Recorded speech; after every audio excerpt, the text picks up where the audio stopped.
You better stop it. Too high, too quick. You are the one. I never felt like this. If I'm being honest, I can't bring this down.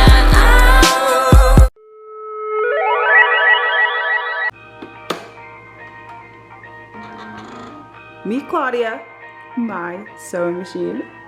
Hey guys, and welcome back to my channel. Happy Vlogmas Day 5. We have made it. So right now, you guys are currently in my little studio. I have my sewing machine right here, my actual sewing storage with all my supplies. I'm wearing a different hat. I'm wearing my designer hat right now. This is like, y'all see me cheesing. This is literally my happy place. If y'all don't know, because a lot of you guys may be new here. Hi, my name is Denny, and I'm a fashion designer. My mom told me when I was younger, and it would come time to get ready for school. So you know, you go back to school shopping and all that good stuff. And she told me that I got, not upset, but this one school year, I was like, no, I want to pick out all my clothes. I have to put all my clothes together, like all my outfits together. I went shopping and I was styling all these different outfits. And then whilst I'm in the midst of getting all the clothes, a lady comes by and this is the story my mom tells me. A lady comes by and she was like, basically she was like, I need your advice, what should I wear? Is how it went. And I styled a whole outfit for her and she bought it. And that was like my first like introduction to fashion design, styling, and all those things. So this is something that has been a part of my life for a very, very long time. Fast forward a little bit, my 9th grade year, my mom got me my first sketchbook and I sketched day in, day out. Because I always knew how to draw. I could draw before I could write my name. It's a story I've been told. So I've always had a relationship with art and I always had a relationship with fashion. So my 9th grade year is when both of those combined as one. In my 9th grade year, I knew that I wanted to be a fashion designer. I knew that in the future I would have my own clothing line and all that good stuff. That's a little backstory. Just do what you love to do and revisit things that you love. A lot of different projects that I'm doing right now. And one of them being, I'm trying to create the perfect tote bag, reusable tote bags. I have 3 different designs that I'm doing.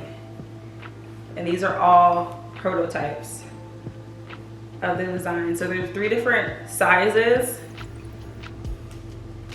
And I'm perfecting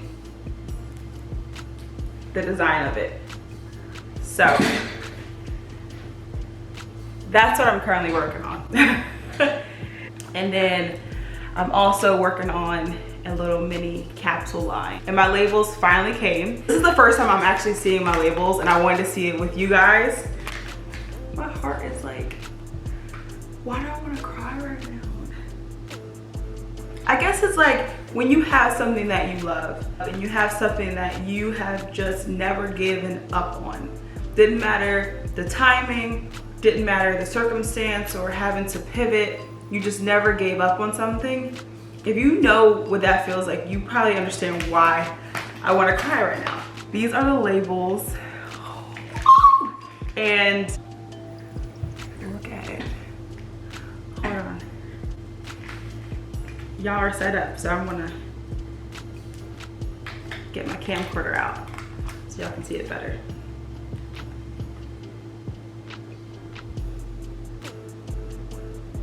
Officially done these designs. Oh my God. For like the little mini capsule collection I'm doing, I wanted to do it under Officially Denny Designs. If you are interested in fashion labels and want to know where to go to create your own fashion labels, I went to Dutch Label Shop and I'll leave the link to the website below. But let's just pause for a second because I haven't opened my advent calendar today. Hookah tea. I hope it's something I can have right now because I'm really feeling a cup of tea right now. So today is December 5th. Ooh, it's Supreme Matcha Green. Okay. The finest green tea and matcha blend to be supremely smooth. All right, I'm gonna make this right now.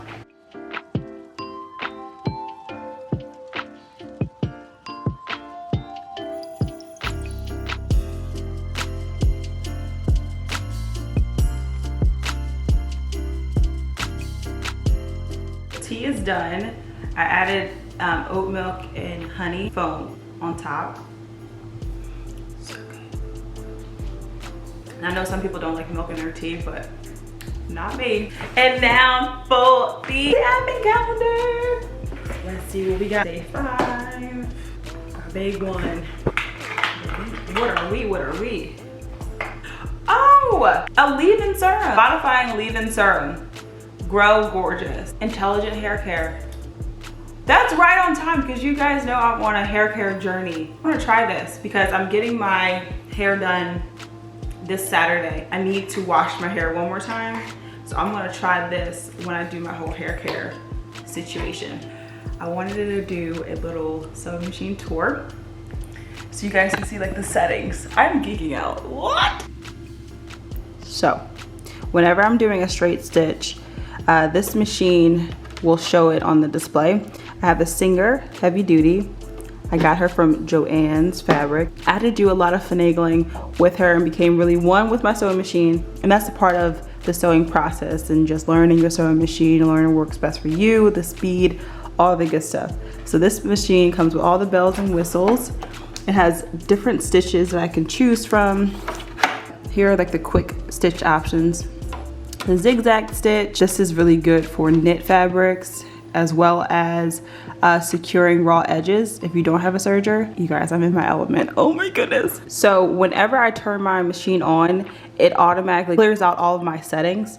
So I have this little notebook that I keep here and Claudia's perfect settings. The thread tension is the 3.5 and that's right here. And then the stitch length is right here. So whenever I turn my sewing machine off and back on, it always goes back to manufacturer settings. So I have to change it like that. And then this is like my sewing notebook. And this is where I keep all of my my processes. So you know how in math there's a PEMDAS when you solve problems. For fashion design and creating a garment, I go by a PEMDAS that works best for me in my order of operations. So I keep that in here. This is all digital, but I actually printed out my instruction manual for my serger, tabbed it for all the things that I need easy access to for reference. So if I ever forget, I always have the manual here.